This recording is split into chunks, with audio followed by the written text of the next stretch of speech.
So this overall pattern looks like a cross, this looks like a four-leaf clover, and these look like weird octopus things screaming. And, not sure what to make of it. Hey guys, welcome back to The Legend of Zelda Phantom Hourglass. Last time, we had our final confrontation with Jolene, and forged the three pure metals together to make the Phantom Sword. This time, we go back into the Temple of the Ocean King for the final time in our journey to defeat Bellum. Before we start our sixth visit, we're going to want to talk to the skeletons again. Money talks. Want to hear the following wisdom? Temple shortcuts are 50 rupees each. Want one?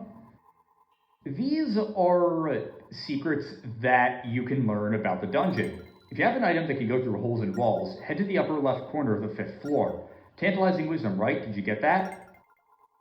There's nothing more for a skeleton when it's dead. All of these are things I've either shown or have discussed. You can jump the 3rd basement floor with this item. If you have a key, you can even use it on the lower floor. You can pass through the 11th floor with ease. Go to the 12th floor once first. Tantalizing wisdom, right? Yep. Handy techniques are 50 rupees each. Yellow pots will not be magically restored until you exit the temple, but curious things happen to blue and red pots when you change floors. Weapons other than the boomerang work to defeat the Phantom Eyes. Set bombs along their path of movement. Red pots can be taken to the floor below, but safe zones that you've created will disappear when you change floors. Phantoms have a weakness to eyes in their backs. Sheath them with an arrow there to halt them for a moment. 50 rupees. Powering up your spirits will affect the Phantoms. Spirit gems are hidden in the temple. If you think safe zones are really safe, think again. Use the Phantom's backs in uneven terrain to your advantage. That's all the wisdom that the dead can give us. Let's break these pots for good measure to restock on some items.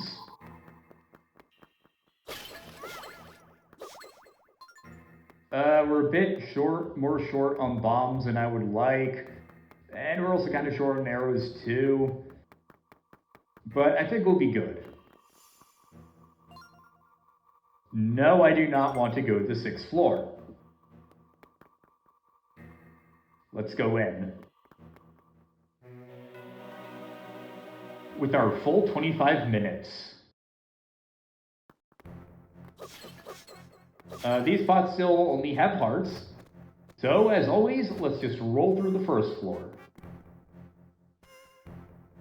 However, now that we have the Phantom Sword, which is capable of defeating Bellum, there is something else we can do here.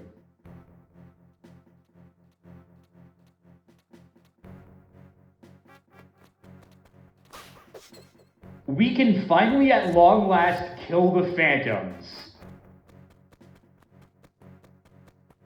Man, I have waited for this day. We can finally get our revenge on the things that have tormented us for so long.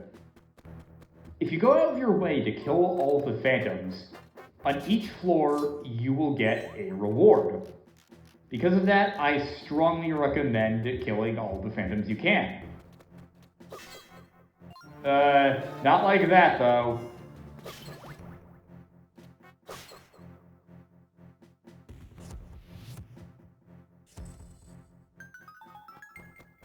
Do I really have to? Yeah, I have to go all the way back over there, don't I? In the meantime, we'll shoot the switch to lower something. Oh no, it just made an item appear over there. Either way, when you kill all the Phantoms on the 1st sublevel, you will get a random treasure. There aren't a whole lot of new things you can do on the earlier floors at this point. The real changes will come into play around the last new segment from sublevels 10 to 12, because there's stuff we can do with the hammer there. This run of the temple, I'm not going to try to optimize things with the Phantom Hourglass, so instead I'm going to show you how to sneak around and take care of all the Phantoms and the rewards you can get for doing so.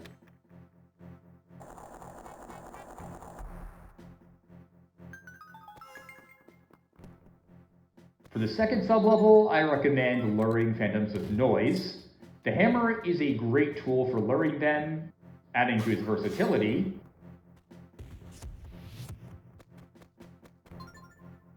The Swift Phantom is... Actually, can the sword beams destroy bombs? No, they can't. Still good to know. I'll hide here.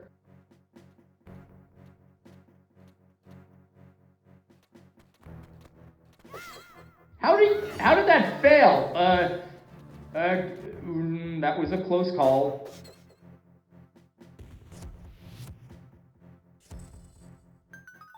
This chest appears in this part of the floor, which we haven't been to since our first trip here.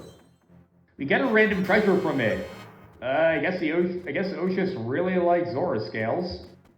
But now that we're on this side, we also have no trouble taking care of the flames here. And also, we can just go in here to get the extra time. Oh, that's right. We need the small key. Yeah,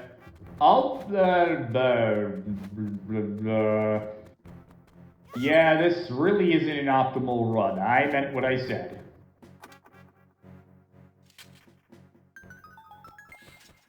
Another thing I completely forgot about is that you have to hit these things. Okay, that causes the key to lower. Then we can... Right, now I'm remembering how to do everything. Once you're so used to the routine, you kind of get thrown out of it once you make any deviations from it. But with our less than optimal time, we can just go through here. The sword beams also are great for hitting switches from a distance. And even better, you don't have to be at full health in order to use them. Sublevel 3.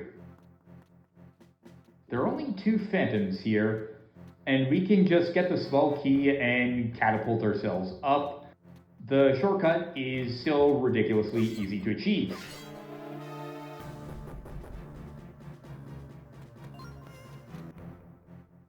That's probably going to be a good thing since we did lure the phantoms over. Phantom 1 is down. Phantom 2 is down. I totally hit that from the side. Not sure how that worked. I also like how you can see that there are phantom eyes in the phantoms, and it goes a long way of showing how the two species are connected. Ultimately, they're both just emanations of Bellum. I want to get this. Then we get blown up here. And in order to get that chest, we have to grapple over to it. Another random treasure, this time it's a pink coral. Here, let's just make the catapult. I said let's make the catapult. I'll take the Sand of Hours, though. And successfully shave off some more time. That still puts us in the 23-minute range. Not bad, not exactly great either. Just a heart, and another heart. You were an easy kill. Starting in basement floor 4. Right, we want to use a bomb shoe to kill those.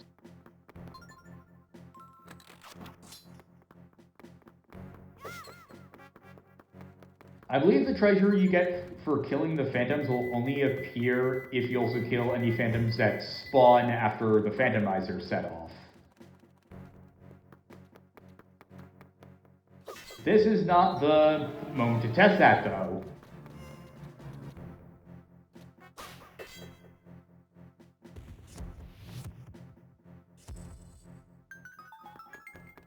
Actually, what happens if the phantom eyes see you when the phantoms are dead?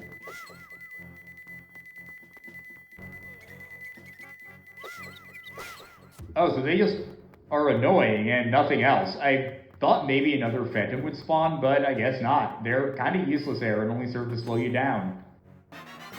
Helmarock Plume.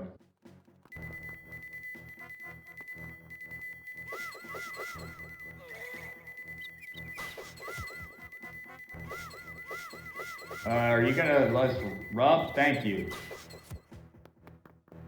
Now with nothing else to do, let's just go through this exit here and skip a lot of the 5th floor.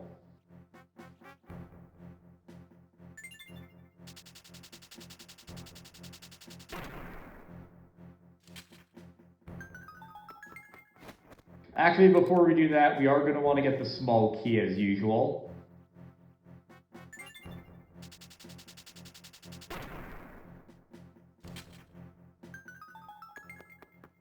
Now that we have the 2 small keys, we will be able to perform the exploit where we skip a lot of the 7th basement floor. Although it won't be as necessary since our goal will be to basically backtrack throughout all of the floor layout and get everything.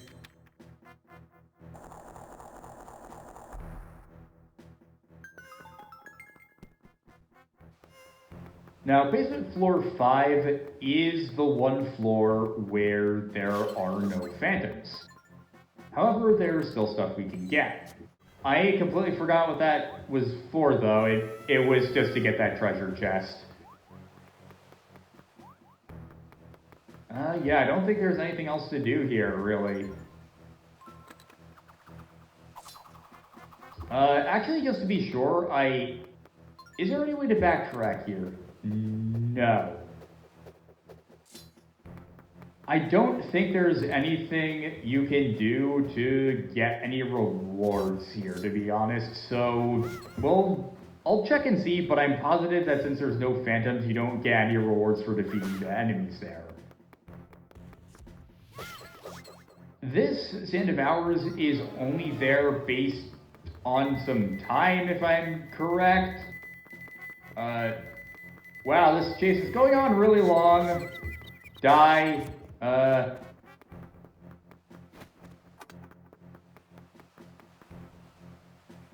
Hey, Phantom.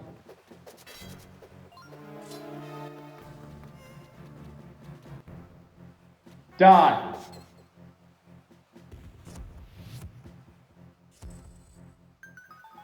Well, that was easy. Dark Pearl Loop, you will get a random treasure here. And now, as usual, we want to... wow, that is a terrible hourglass.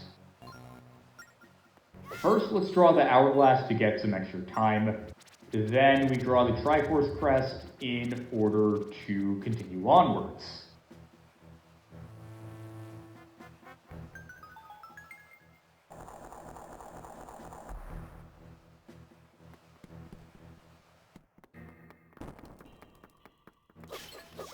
"30 extra seconds, that's 21 minutes and 39 seconds on the hourglass.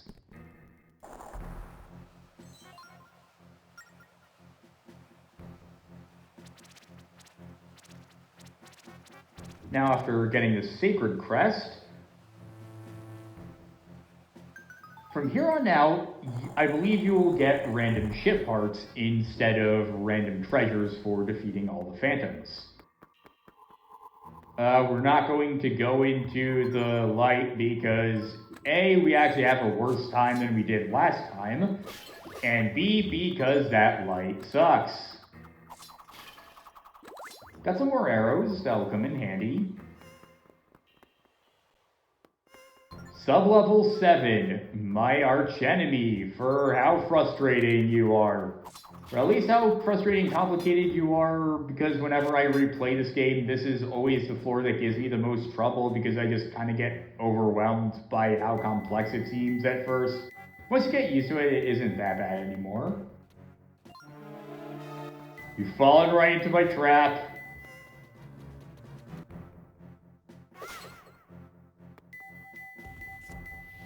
That's one phantom down. Something over here. Alright, this isn't the floor where you can just cross over. But there is a place where we can cross over, and that's right here, once that platform gets back over this way.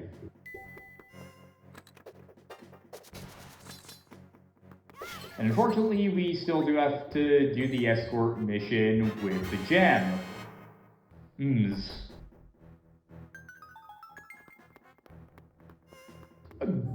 I don't even know how I made that. What are you gonna do, Phantom?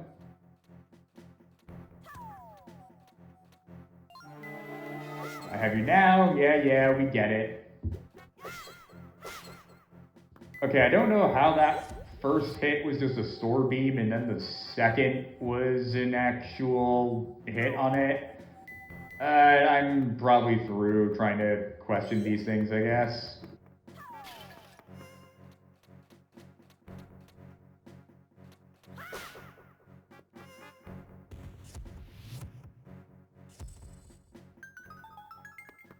Of course, it appears all the way on the other end.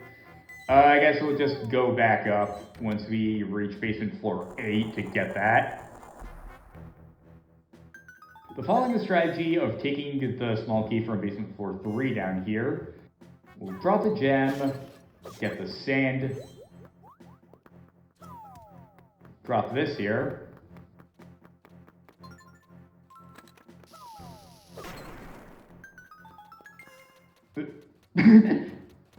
I'm not gonna lie, that was really funny seeing how fast that Phantom was walking on his really stubby legs.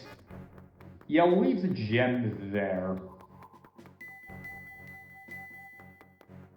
Right, the Phantom's coming this way. Come on, Phantom. Come over here. Die! And now the last one is up here. I don't exactly remember where the switch to activate that wind geyser is, but I'm not going to go all the way to get it either.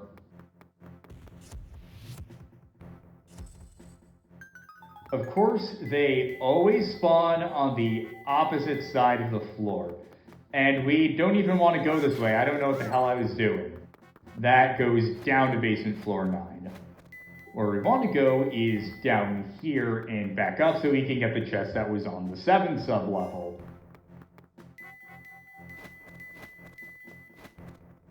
And also, I guess while we're at it, I'll practice my rolling. Chain handrail ship part. So what's correct about it being ship parts from here on out? Now that we've gone out of our way to get that, let's go all the way back down here, and then all the way back over there so we can get the other ship part, then get the round crystal again, and then go down to the next floor. Fear cannon ship part.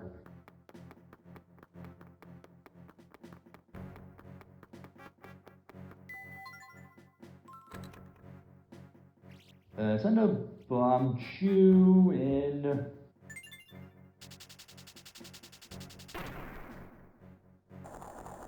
The way is clear.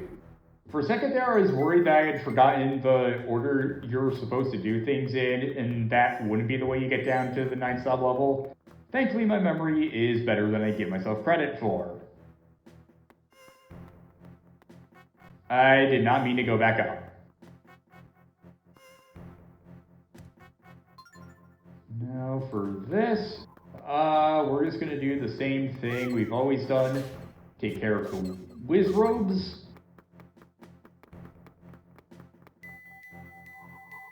Also the thing here. I'll get you! Yeah, you're just like the rest of them. You have no individuality whatsoever.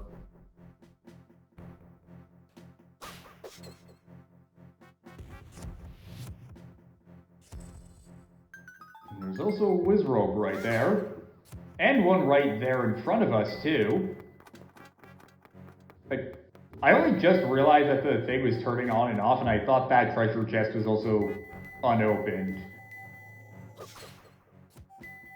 The sword beams also make it much easier to take care of the whiz robes. Civil wheel ship part.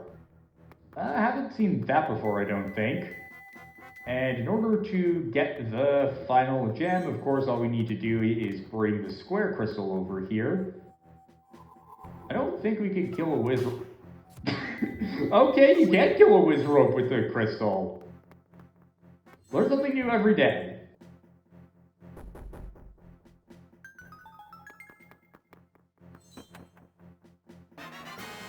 And now with the triangle crystal, let's take it all the way back. And then we can also get the round crystal and bring it back. And then we'll finally be on, well, the final segment of the final visit to the Temple of the Ocean King. We're about 3/4 of the way there, so we've been making good progress. We're still at the under 21-minute mark. And let's see how low we can get that number to go.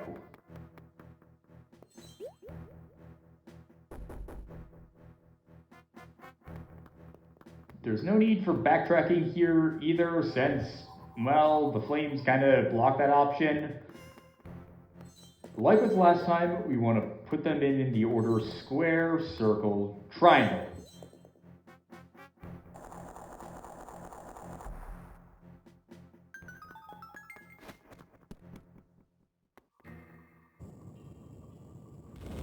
Also, this room has reset, and another earthquake shakes it, so it drops down again. Props to Oshus for really, I guess, foreseeing things in terms of his architectural plans. Here in basement floor 10, this floor is only made easier because these phantoms are so goddamn slow. But they can also teleport to your location, as before, making them incredibly easy to learn.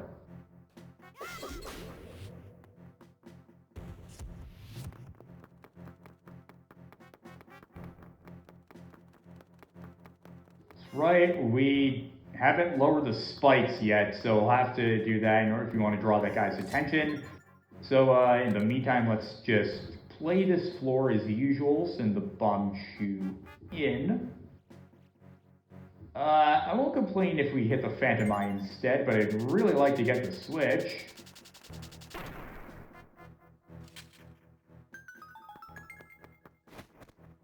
Now we can commit some phantomicide. I guess that's what you'd call it.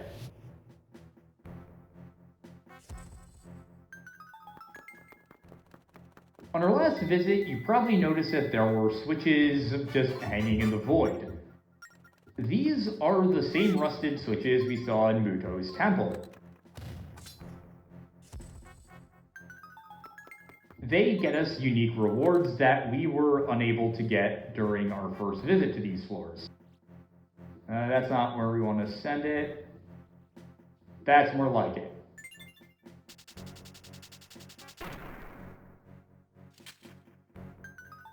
So this is the first new thing we can do with the hammer aside from just using it as a convenient way to take care of the phantoms. That probably wasn't the smartest idea because it could have resulted in the sand falling into the gap. That would have been bad. But we avoided it just in the nick of time.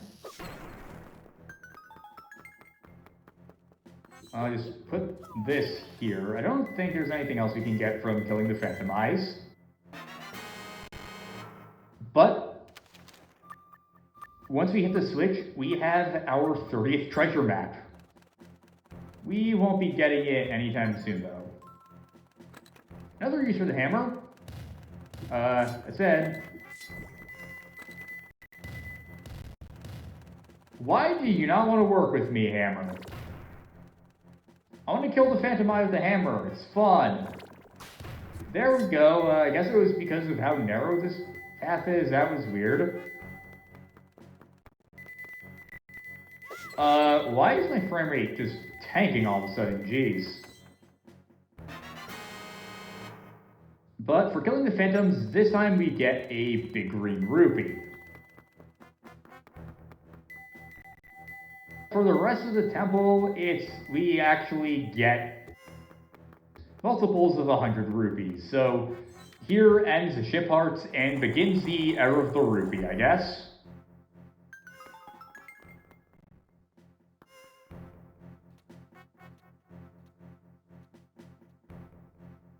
For basement floor 11, we also have a bit of an easier time now that we can just summon the phantoms right to us. If they don't just teleport away.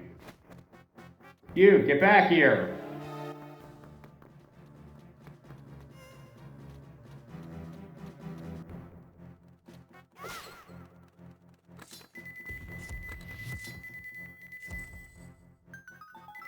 And the purpose of this area is finally revealed since we can go to it in order to get our reward, which is Big Red Rupee, worth 200 rupees. I don't know why I'm saying it like I'm that annoying text box in Twilight Princess and Skyward Sword that pops up every time you restart the game to tell you how much a rupee is worth, even though you've been playing that game for who knows how long, and there's like no point in doing it. And okay, that aspect has been criticized by everyone, their grandma, but it's still a really annoying thing about those games. And we also finally have the purpose of the springboard, since it lets us skip a large portion of basement floor 11 right to basement floor 12.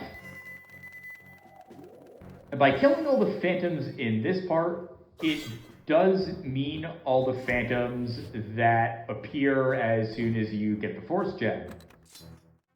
Since I don't see it commented on often, I really have to praise the use of colors here on the later floors. The deep blues and purples and just the overall atmosphere of dread the dungeon has at this stage is really well done, I think. Now, this is an annoying tiny chest. Oh.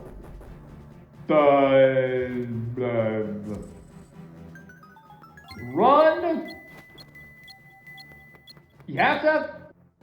Let me run to get it, please! Please? You have to run to get it. You can only get it when you have the hammer, but it is our 31st and final treasure map.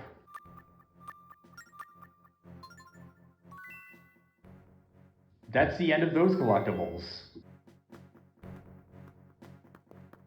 And, let's just sneak back to here.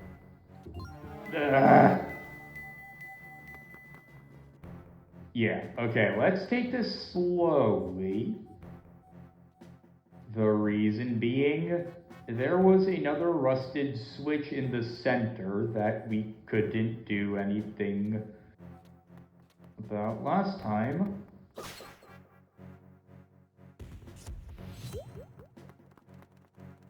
Good, kill that phantom, take care of it. We have a sort of shortcut to an area we probably don't even need to go. Oh. That's right, the switch was behind the spikes. In the area where you actually get the force gem. Oh no, you can just hit it behind the spikes. I stand corrected, that is very useful.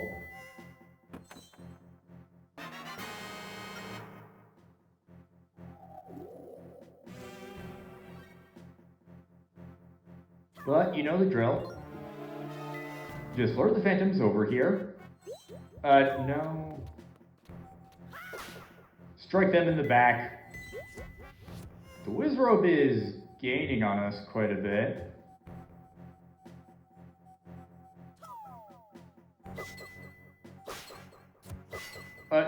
Did it die in the wall? Well... Shit. There goes those end of ours. You want to be careful not to kill the Wizrobes near walls, because that can happen. We do have quite a bit of... We're still pretty good on time, so it's not too big of a loss, but ideally you don't want to do that. Actually, let's just take care of the Wizrobe right here so that A, that doesn't happen, and B, we don't have to worry about it. That's probably the easiest one to kill since it's just looking away from you. And following the pattern of the last two floors, there should be something really good in this chest. Big gold rupee.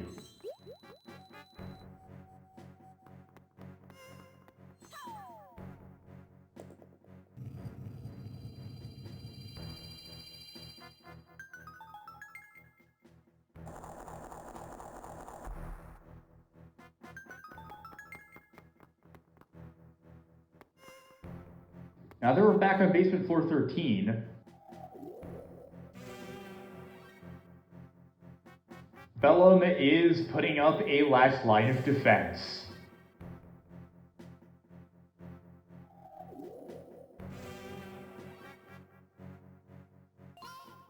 Phantoms, they seem to be guarding that door. Go get them and get through that door, Link. There are flame walls that get established as soon as the Phantoms see you. You want to get the red jar and throw it in the very center of this area. Ideally, you want to drop down into the arena from the top of the place, just above the big important door. And then you want to lure the Phantoms over with sound.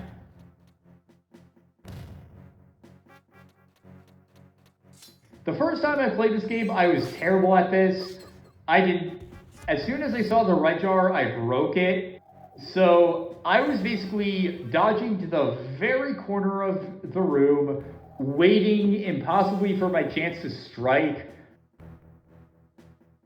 And when I played it again, I didn't think to try luring them with the hammer, so instead I just waited agonizingly for them to go through my path, and that was not optimal whatsoever. Occasionally they'll just show you their weak point to you by running right through you. If you hammer a spot. Okay, so if you stand in between the Phantom and the spot you hammer, you can get them to show you their weak spot. That's what I was trying to say. After you defeat the normal Phantoms, they'll get replaced with Swift Phantoms, and then with Gold Phantoms.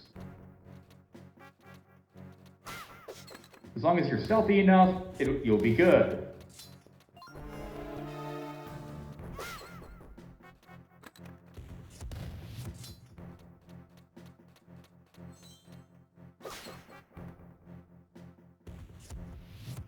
And that's that. You did it! Now we can go even deeper in the temple, Link. And that was the Temple of the Ocean King.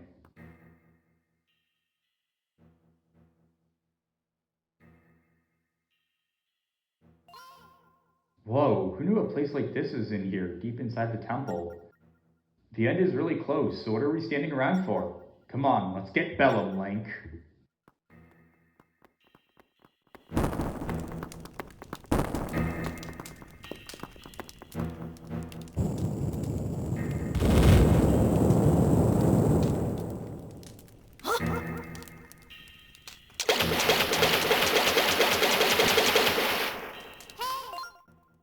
Oh no, the bridge is down, Link.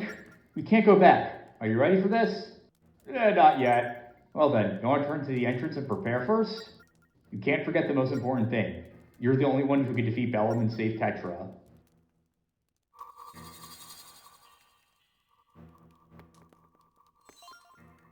If you want to return to the entrance of the temple, step into the blue light. Why do that when we've made it this far?